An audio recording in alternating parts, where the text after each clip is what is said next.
रामराम मैत्रिणींनो, आज आपण बनवणार आहे पाणीपुरी। त्यासाठी मी चिंचेचं पाणी बनवणार आहे।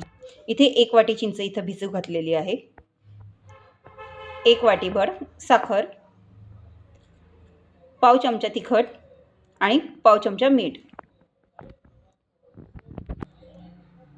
आता आपण चिंच मिक्सरमधून फिरवून घेणार आहे, कारण ती नरम पडलेली आहे।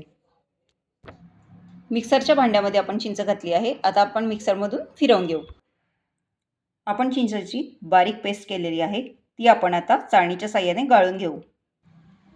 इथे मी खाली पातेले ठेवले आहे आणि वरती चाळणी ठेवलेली आहे।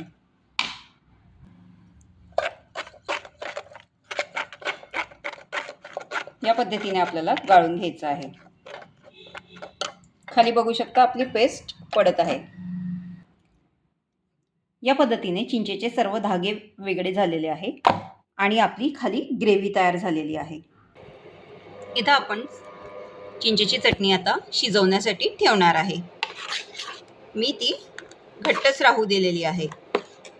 आता यामध्ये आपण 1 वाटी इतकी साखर घालणार आहे। इथे तुम्ही साखरेऐवजी गुळाचा सुद्धा वापर करू शकता। गुळाचे प्रमाण सुद्धा तितकेच वापरायचे आहे।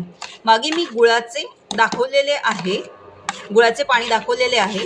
आता हे आपण साखर वापरून तयार करणार आहे। आता यामध्ये पाव चमचा तिखट, साधारण अर्धा चमचा मीठ घालून व्यवस्थित मिक्स करायचे आहे आणि चांगल्या 3 ते 4 उकळ्या येऊ द्यायच्या आहे।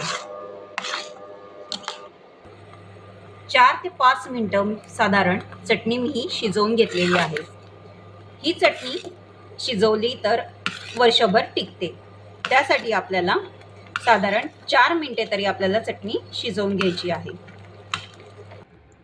आता आपली चिंचेची चटणी तयार झालेली आहे। चिंच गुळाची तर चटणी आपण मागे बघितलीच होती। आता ही चिंच साखरेची चटणी आपण बघितलेली आहे। आजची रेसिपी तुम्हाला कशी वाटली मैत्रिणींनो, कमेंट करून मला नक्की सांगा। धन्यवाद मैत्रिणींनो।